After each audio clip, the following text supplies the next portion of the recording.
and right, left, right, left and left, right, left, right and right, right, left and right, right, left, right and right, left, right, left and three, right, left, right, right, left, right, left, left, right, left, right, right, left, right, left.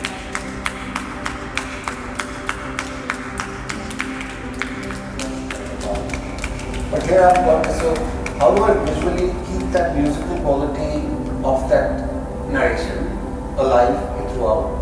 You enjoy the sensation of color, of forms, and I'm going to just provide a glossary at the end so that anyway through the context of the music it becomes clear what the person and who the person is. Because for me, cinema is an illusion. Everything is controlled. Everything is a design choice, and there's a lot of work that's gone into it to make it look like, oh, this space just exists. Or I don't think there is any such thing as real. The minute the camera is on, it's interpreting everything in a certain way, and we are lighting and we are blocking. There is a traditional lamp. Flames are flickering in the howling wind. In slow motion, ladies raise their hands, close their mouths and ululate, film school sequence, okay, where we call it the film school film, where they will actually show you as a sample of editing. This is one of the fine editing. So this is the plot, so that you understand what is happening. Flowers are falling on visions of small pieces. Ready?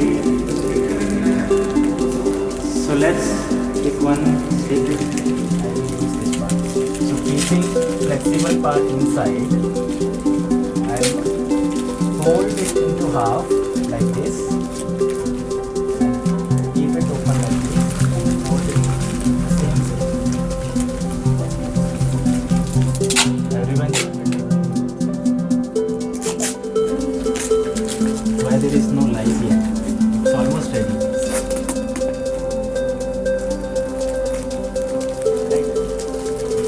It's almost red and stuff now. Freezing with that person make some sort of composition. Yes. Impromptu, you don't have to decide and talk, just freeze with that person. Yeah. 3. D, shoulder, head, knee, head,